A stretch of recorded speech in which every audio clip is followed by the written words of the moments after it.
चित्र भी मरो तो मोहब्बत की मुंह नहीं आती। वो जमाना गया जब पसीना धुला हुआ करता।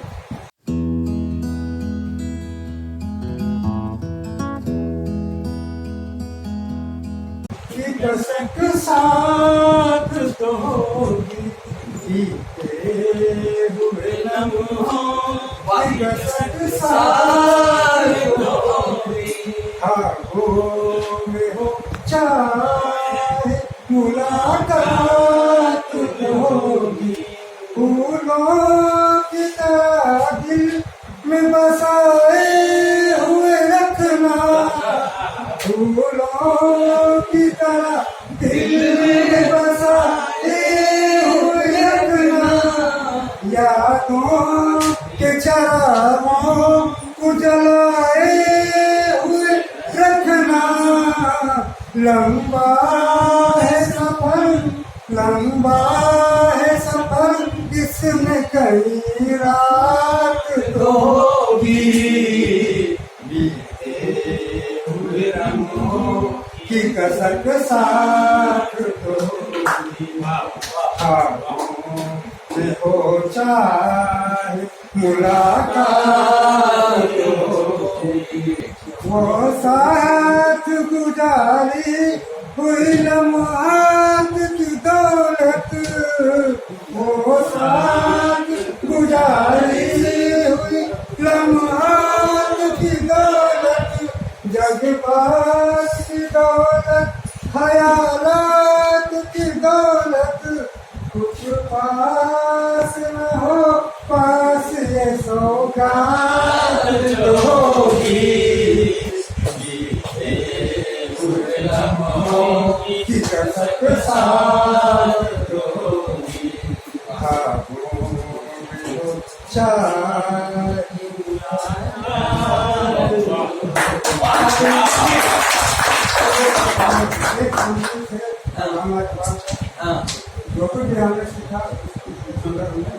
तकदीर के दस्ते जमी से तकदीर दरअसल होती है। तकदीर के दस्ते जमी से तकदीर दरअसल होती है और कुदरत भी मदद करती है जब कोशिश इंसान होती है। कोशिश करेंगे, ये तो ट्रेनिंग होने के जा रहे हैं, इसको कामयाब बनाएंगे। जब पैरासीटामोल लाने के लिए उसके घर में कोई नहीं था, उसके बाद जब हम लोग मिलने गए उससे पूछे कि यार आपके तो इतने पैसे हैं, बोला लाख पैसा मेरे अकाउंट में भेज देता है, क्या पैसा हमको ला करके दवा देगा? क्या पैसा एक गिलास हमको पानी पिलाएगा? हमको जिंदा रहने के लिए, मैं प्रैक्टिकल एग्जाम्पल दे रहा हूँ। ये घटना जो है CMRS के साइंटिस्ट की है, वो ग्रेड 12 है, मतलब उनको सैलरी 3,25,000 रुपया मिलता था, पैसे की कोई कमी, 2 लाख रुपए उनका PF में था, लेकिन उसके पास किसी को बात करने वाला नहीं था। कितना देर वो टीवी देखेंगे, कितना देर अपनी बात को करेंगे? अल्टीमेटली उन्होंने 56-57 साल में जाकर के हम लोग के सलाह पर उन्होंने दूसरा शादी कर लिया और आज अच्छे तरीके से रह रहे हैं और बहुत खुशी कि 60 साल के बाद में सिर्फ आपको शादी नजर आ रहा है, देश समाज का कोई सेवा नहीं नजर आता है क्या? 60 साल के बाद में अपने आप को शादी से जोड़ रहे हैं। अरे भैया वो सामाजिक काम से जोड़िए ना। सरकार द्वारा निर्धारित 18 वर्ष की लड़कियां से ऊपर की लड़कियां और 21 वर्ष से ऊपर के लड़के शमशान घाट में यदि शादी करने के लिए तैयार हो तो शादी कर सकती है, कोई इसमें आपत्ति नहीं है। माता और बच्चों के स्वास्थ्य के संबंध रखता है और इस संबंध में पुरुषों की जिम्मेदारी को भाग मानता देता है। इसमें सबसे ज्यादा जिम्मेदारी पुरुष की होती है। महिलाएं जो कि घर में रहा करती है उन लोगों की जिम्मेदारी थोड़ा सा कम होता है। इसके लक्ष्य क्या क्या है? गर्भवती महिला को स्वस्थ रहना और गंभीर स्वास्थ्य समस्याओं को मुक्त रहना है। बच्चों का जन्म साफ और सुरक्षित ढंग से करवाया जाना और इसका स्वास्थ्य ढंग से पालना भी है। ये मुख्य प्रजनन स्वास्थ्य का कारण है। अब प्रजनन स्वास्थ्य के 4 स्तंभ क्या क्या है? इसका रूपरेखा 40 राष्ट्र संगठनों के गठबंधन द्वारा विकसित की गई। 40 राष्ट्र मिलकर इसका रूपरेखा का इसका स्तंभ को तैयार किया गया। पहला है स्वास्थ्यता, दूसरा नियंत्रण, तीसरा सम्मान और चौथा है समर्थन की प्रणालियाँ। यहाँ पर ये बनाया है क्योंकि सिंबल है रेड रिबन। रेड रिबन क्या है हम लोग जानते हैं। रेड रिबन HIV एड्स के साथ रहने वाले लोगों की एकजुटता के लिए, मादक पदार्थों के सेवन और नशे की रोकथाम के लिए जागरूकता को बढ़ावा देता है, ये प्रतीक है उसका। और हम लोग हेल्पलाइन भी दर्शाए हैं 1097, अगर किसी को एड्स होता है तो इसको रोकथाम के लिए और उसकी शिक्षा देने के लिए 1097। गैया बकरी चरत जाइया, मुनिया बेटी पढ़त जाइया, किया हो बाबू आहे आहे मैया, शिक्षा से होकर कल्याण हो बाबू, शिक्षा से होकर कल्याण हो बाबू। गरीब छतु बाबू भैया, कहाँ से देवत रुपैया, गरीब छतु बाबू भैया, कहाँ से देवत रुपैया, कोई चैन दीहा विद्या दान, कोई चैन दीहा विद्या दान। जब लड़कियां घर से विदा होती हैं उस समय लड़कियों को खोइछा दिया जाता है, तो उसी खोइछा में कहती है कि हमको खोइछा में सामान या कोई चीज या वस्तु नहीं चाहिए, हमको विद्या चाहिए, हमको शिक्षा चाहिए। 11 में पहुंचते हैं, पता चलता है कि इसकी शादी होने वाले हैं, हम लोग को निमंत्रण आता है और वह लड़की चिंतित रहती है, बहुत ज्यादा चिंतित रहती है कि सर आगे हमारा पढ़ाई रुक जाएगा, आप किसी तरह से हमारे पिताजी को मना करके शादी को पोस्टपोन करा दीजिए। तो उच्च शिक्षा से वंचित हो जाते हैं ऐसी लड़कियां और लड़के भी। फिर दुष्परिणाम है घरेलू हिंसा, जहां पर बाल विवाह के कारण जिनका जीवन गुजर बसर बढ़िया से नहीं होता है, स्वस्थ ढंग से नहीं होता है, जाहिर है वहाँ घरेलू हिंसा होता है, बहुत होता है। वहाँ गरीबी होता है, वहाँ साधन की कमी होती है, स्वास्थ्य की कमी होती है, तो घरेलू हिंसा होते रहता है। आगे कमजोर स्वास्थ्य, ऐसे घर में ऐसे ही महिलाओं को आप देखेंगे कि उनके स्वास्थ्य बिगड़ जाते हैं। उम्र में गर्भधारण होता है और बच्चे का जन्म होता है, बच्चे का पालन पोषण करना होता है, स्वयं जिसका शरीर डेवलप न हो, एक बच्चे का शरीर का उन्हें खून देना होता है, बच्चे को परिवरित करना होता है, जाहिर हो सभी तरह से वो महिला भी कमजोर हो जाती है।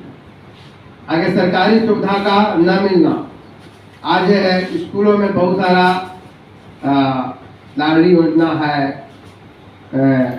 विवाह के उपरांत जो सुविधाएं मिलता है वह उन्हीं को मिलता है जो जिनकी शादी लड़की का 18 का हो और लड़का का 21 हो, उन्हीं को सरकारी सुविधा का लाभ मिलता है।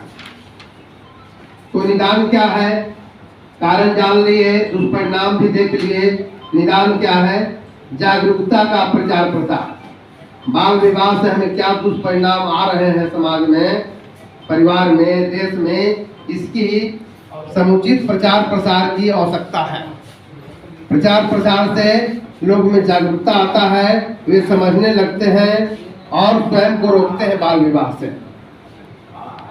गरीबी दूर करना, अभी मैंने यह बताया कि कारण इसमें गरीबी है, तो अगर गरीबी ना हो, सारे लोग रोजगार में हो, सारे के घर में नागरिक सुविधाओं समुचित ढंग से हो, तो ऐसे परिवार में बाल विवाह नहीं हो सकते। तो गरीबी दूर करना भी सरकार का समाज की जरूरत है। आगे कानून की जानकारी, बहुत लोगों को यह जानकारी नहीं है कि बाल विवाह होगा तो हमको क्या हो सकता है। कानून के नजर में वे जेल जा सकते हैं और इसके लिए ब्लॉक में जो वीडियो है उनको स्पेशल ब्लॉक स्तर पर पदाधिकारी बनाया गया है कि अगर ऐसा केस आता है तो तत्काल उसको टेकल करते हैं, उसको रोकते हैं। आगे एक निदान है, एक कुछ नहीं अगर समझ में आए उस लड़की को, उस लड़का को या अन्य समाज के लोगों को, तो उसके लिए हेल्पलाइन नंबर 1098 है, इसका उपयोग करके त्वरित बाल विवाह को रोका जा सकता है। और इस पिक्चर को पहले ही हमें बताना चाहिए था। देखिए यहाँ बाल विवाह के एक पिक्चर दिया गया है जिसमें लड़का मात्र भी 3 पहिया गाड़ी चला रहा है। ये जो लड़की है अभी दूध ही पी रही है, लेकिन वो अपने परिवार के सामने अग्नि का साफ फेरे लगा रही है। तो ये बाल विवाह की स्थिति है जो पिक्चर से बहुत बखूबी समझ सकते हैं। आगे हमारे सहयोगी है पवन कुमार ओझा जी इस पर और विस्तार से आंकड़े और कानूनी पहलू पर है, जिसमें हम समाज में प्रचलित कुछ ऐसे दुष्परिणामों के साथ हम जान रहे हैं, उसको दूर करने में हम एक टीम के रूप में यहाँ पर उपस्थित हैं, जो समाज में जाकर के निश्चित रूप से अपनी बातों को अच्छे तरीके से रखेगा, जिसमें समाज में एक सुधार की गुंजाइश बनेगी। तो सबसे पहले मैं धन्यवाद देना चाहूँगा अपने टीम को, और उसके बाद मैं धन्यवाद देना चाहूँगा अपने मित्रों को जिन्होंने अपना बहुमूल्य समय यहाँ पे निकाला, और उसके बाद मैं निश्चित रूप से धन्यवाद देना चाहूँगा हमारे प्रशिक्षकों को जिन्होंने बहुत प्यार से समझाकर और हम जैसे उदंड सीखने वाले को भी बर्दाश्त कर अच्छी तरीके से हम लोगों को सिखाया। तो एक बार उनके लिए जोरदार तालियां, जिन लोगों ने इतने मेहनत से हम लोगों को सिखाया।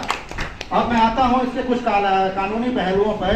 तो जैसा कि आप लोग सारे लोग जानते हैं कि कानून से समाज में परिवर्तन नहीं होता, बल्कि कानून एक मार्गदर्शन के रूप में काम करता है, और उसको परिवर्तन कराने वाले हमारे गोपाल सर जैसे लोग हैं जो समाज में एक पिलर की तरह खड़े हो जाते हैं।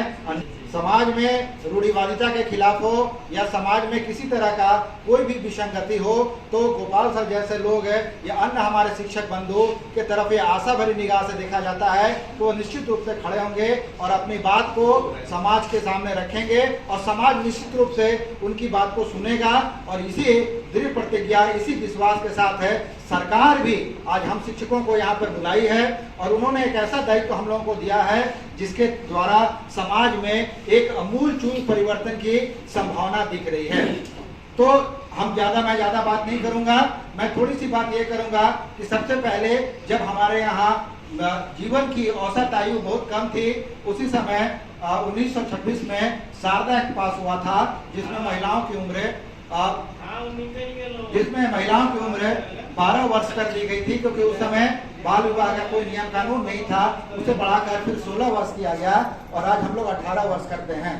POCSO, prevention of cruelty on child sexual abuse, अगर कोई व्यक्ति किसी नाबालिग बच्चे को, चाहे वो लड़का हो या लड़की को, अगर उसकी शादी जोर जबरदस्ती कर रहा है, तो वो पॉस्को के तहत आता है। और पॉस्को एक ऐसी कानून बनी है जिस कानून के तहत आपको सजा मिलना ही मिलना है, क्योंकि ये कानून है शारदा के कानून से काफी कठिन है, क्योंकि निर्भया के बाद इस तरह की चीजें लोगों के अंदर जागरूकता फैलाने के लिए निश्चित रूप से ये कानून काफी मददगार हमारे यहाँ साबित हो रहा है। लेकिन मैं एक बार और आशा करूंगा कि भारत आज विश्व की 5वीं इकोनॉमी बन गई है, और अगर महिलाओं की भागीदारी उसमें और सुनिश्चित रूप से कहा जाए, जैसे मुझे याद आ रहा है कि नेपोलियन ने एक बार कहा था, आप मुझे एक पढ़ी लिखी माँ दो, मैं एक आपको पढ़ा हुआ उन्नत राष्ट्र दूंगा। तो आप इन सब बातों को देखते हुए आज प्रण करें, आज आप प्रण करें कि कम से कम हर टीचर अपने समाज में जाकर के 3 ऐसे बुराइयों को दूर करने के लिए, या अगर उनके नजर में कभी भी बाल विवाह की चर्चा या कुछ ऐसे सुनिश्चित होती है, तो वो अपने पॉकेट से पैसे खर्च करके भी वहां पर जाएंगे, और वो प्रतिज्ञा करें कि उन सारे चीजों को समझा बुझा करके, जरूरत पड़ी तो प्रशासन का मदद लेकर के, और इस कुप्रथा को दूर करने में अपना नाम इतिहास में जरूर दर्ज कराएंगे। नाम है जॉनी, अच्छा, किसी का नाम है जनार्दन, हाँ। किसी का नाम है जॉन, हाँ। किसी का नाम है जानी। हाँ, इस नाचीज को लोग कहते हैं हकीम हिंदुस्तानी। वाह वाह वाह वाह वाह। मेरा घर है बरियो, हाँ। मेरी डिग्री है मदरसा बोर्ड से आलिम। अच्छा, मेरा घर है बरियो, हाँ मदरसा बोर्ड से मेरी डिग्री है आलिम। हाँ। अक्सर हम स्कूल में बच्चों को देते हैं उर्दू में तालीम। वाह, अक्सर हम बच्चों को कि चांद तारों की कसम खाता हूँ, अच्छा, चांद तारों की कसम खाता हूँ, मस्त बहारों की नगर कसम खाता हूँ, इन चारों की तरह प्रशिक्षक मैं कहाँ से लाऊं? इन चारों की तरह प्रशिक्षक मैंने देखा नहीं जहाँ में। हाँ फिर से सुनिएगा, हाँ। इन चारों के जैसा प्रशिक्षक देखा नहीं जहाँ में, मैं नजरों की कसम खाता हूँ। वाह वाह वाह वाह वाह वाह वाह। और चांद ऐसा कि इतना तो तेरा मुकद्दर जवाब दे, इतना तो तेरा मुकद्दर जवाब दे, कतरा करे सलाम तो समुंदर जवाब दे, हिंदू मुस्लिम में हो इस तरह का इत्तेहाद, मस्जिद करे सलाम तो मंदिर जवाब दे। वाह वाह वाह वाह।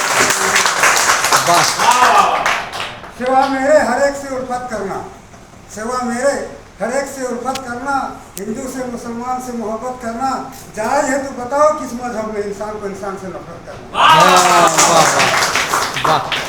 दिलों को बांट कर कोई साधु नहीं बनता। हाँ, दिलों को बांट कर कोई साधु नहीं बनता, प्रेम बांटिए मजहब यही सिखाता है। तलाश की है हमने मंदिर में मस्जिद में, खुदा तो आज भी बंदों के दिल में बसता है। रहिए किसी भी हाल में शिकवा न कीजिए, खुद को किसी के सामने रुसवा न कीजिए, खुद को किसी के सामने रुसवा न कीजिए। घर में लाइए जरूर बेटी किसी गरीब की, घर में लाइए जरूर बेटी किसी गरीब की, लेकिन किसी गरीब से सौदा नहीं, लेकिन किसी गरीब से सौदा न कीजिए। जिससे गरीब बच्चों को मिलती हो रोटियाँ, जिससे गरीब बच्चों को मिलती हो रोटियाँ, ऐसे किसी जमीन पे कब्जा न कीजिए, ऐसे किसी जमीन पे कब्जा न कीजिए। भाई से भाई को जो मिलने नहीं दे, भाई को भाई से जो मिलने नहीं दे, ऐसी दीवार को आंगन में खड़ा न कीजिए, ऐसी दीवार को आंगन में खड़ा न कीजिए। और अगला मिसरा है, माँ बाप ने तुझको बड़े लाड प्यार से है पाला, माँ बाप ने तुझको बड़े लाड प्यार से है पाला, अपने माँ बाप को कभी गाली दिया न कीजिए। और आखिरी मिसरा है कि मंदिर और मस्जिद में आप जाइए जरूर, मंदिर और मस्जिद में आप जाइए जरूर, लेकिन किसी के चप्पल जूती चुराया लेकिन किसी की चप्पल जूती चुराया न कीजिए।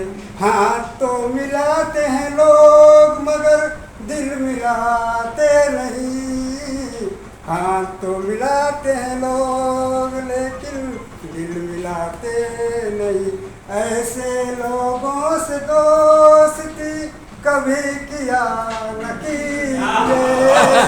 रहिए किसी भी हाल में शिकवा न कीजिए, खुद को किसी के सामने के कफस कुछ नहीं, कफस कुछ नहीं, आसियाँ कुछ नहीं, जमी कुछ नहीं, आसमां कुछ नहीं, आप लोगों की मोहब्बत है वरना खुदा की कसम है जहाँ कुछ नहीं। वाह वाह वाह वाह वाह। और क्योंकि अंतिम घड़ी हम लोग विदा हो रहे हैं, इसलिए विदाई पर एक शेर मैंने लिखा है टूटी फूटी, अगर कहीं गलती हो तो माफ़ कीजिएगा। कि आप लोगों से जुदा होने का मुझको बहुत है गम, आप लोगों से जुदा होने का मुझको बहुत है गम, सभी के आंखें आज हैं आंसुओं से नम।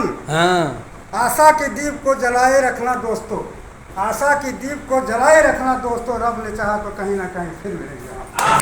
दो या दो से अधिक लोगों के बीच एक मजबूत गहरा या करीबी संबंधों एक छोटी या लंबी अवधि तक के लिए हो सकता है, जिसे हम पारस्परिक संबंध के नाम से जानते हैं। पारस्परिक संबंध के लिए बच्चों के साथ जब हम स्कूल जाएंगे, विद्यालय जाएंगे, तो बच्चों के साथ अच्छे पारस्परिक संबंध स्थापित करने के लिए हमको मुख्य 3 बात को ध्यान में रखना होगा।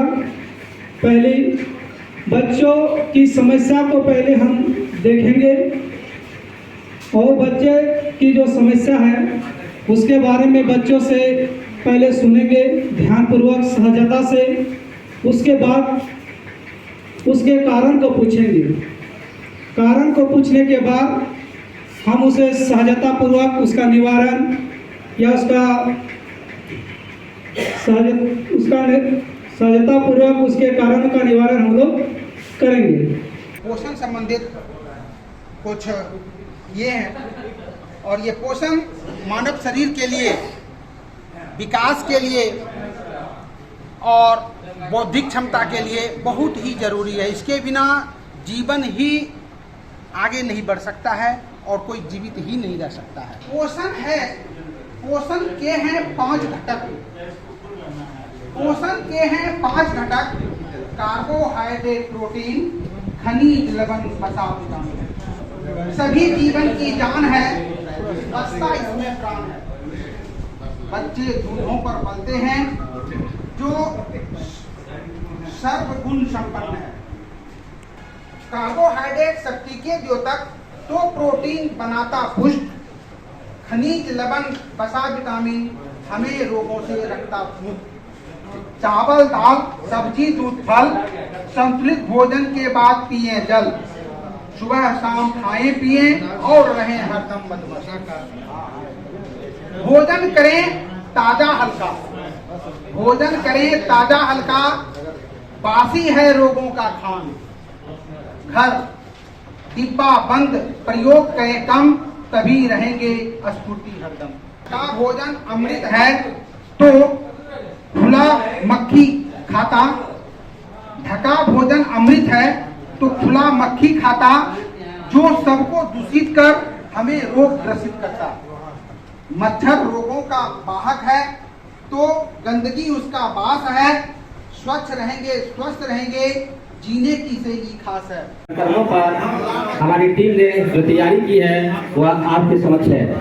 हिंसा क्या है? हिंसा शक्ति के दुरुपयोग की वह प्रक्रिया है जिसके माध्यम से किसी व्यक्ति या समूह द्वारा दूसरे व्यक्ति या समूह को शारीरिक, मानसिक एवं भावात्मक रूप से पीड़ा एवं दुख पहुंचाई जाती है। इसे हिंसा कहते हैं। हिंसा की एक सर्वोत्तम परिभाषा विश्व स्वास्थ्य संगठन ने प्रदान की है। हिंसा स्वयं या किसी के विरुद्ध या किसी समुदाय के विरुद्ध शारीरिक बल या शक्ति का उपयोग है जिसका परिणाम चोट, मृत्यु, मनोवैज्ञानिक नुकसान, दुर्बलता या विकास के रूप में होता है। हमारे समाज में हिंसा के कई रूप देखने को मिलते हैं। इसे रोकने के लिए हमें हमारे सभी समाज को आगे आना होगा। प्राचीन मान्यताओं और परंपराओं को सहेजते हुए हमें एक सर्वश्रेष्ठ समाज का निर्माण करना होगा और इसके लिए जन सहयोग और जन सहभागिता की बहुत ही जरूरी है। शिक्षा का ऐसा रूप प्रदर्शित करना होगा ताकि हिंसा के तमाम रूप हमारे बीच से दूर हो। सम्मानित करेंगे हमारे सनातन सर को। सदन की तरफ से एक छोटा सा भेंट आप स्वीकार करेंगे और अपने आशीर्वचन के 2 बहुमूल्य शब्द भी हम छात्रों को देंगे। चाहिए। ये पहला मेरा अनुभव था। इससे पहले मैं कभी ट्रेनर बना नहीं कर सकता और नए हैं तो इसलिए ज़्यादा नहीं। जो हम लोग अभी सीख के जा रहे हैं उस चीज़ को अगर हम लोग स्कूल में अगर अप्लाई करेंगे तो ये हम लोग की जो हम लोग प्रशिक्षण दे रहे हैं ये हम लोग की सबसे बड़ी कामयाबी है। ताकि हमारा जो लक्ष्य है ये तब पूरी होगी जब हम लोग उसको अपने बच्चों में डेवलप करेंगे तभी। सड़क सुरक्षा सर अभी के संदर्भ में बहुत भयावह स्थिति हो गई है। इस पर हम लोग थोड़ा सा प्रकाश डालने की कोशिश किए हैं। इसमें बहुत सारे कारण हैं लेकिन छोटा सा हम लोग संक्षिप्त में लेके आए हैं। इसमें है कि सड़क सुरक्षा या एक प्रकार का विधि का उपाय है जिससे हम लोग सड़क सुरक्षा से बच सकते हैं। इसका कारण है इसका उपाय हम लोग कर सकते हैं कि बच्चों को खास करके हम लोग हिदायत दें कि जो फुटपाथ है, जहाँ पैदल चलने का रास्ता है, उस पर चलने की प्रयास करें। साइकिल चलाएं तो जरा धीरे चलाएं। बच्चों को खास करके दोपहिया वाहन चलाने का हम लोग अनुमति ना दें, ताकि इस तरह की घटना ना हो। और अगर कभी हो भी गई रास्ते चलते हुए, तो हम लोग एक सामाजिक प्राणी की तरह उनको मदद करने की कोशिश करें। 108 पर कॉल करके तुरंत एम्बुलेंस को बुला के उनको जैसे सही समय पर सही इलाज हो सके या व्यवस्था हम लोग सुनिश्चित करना। धन्यवाद।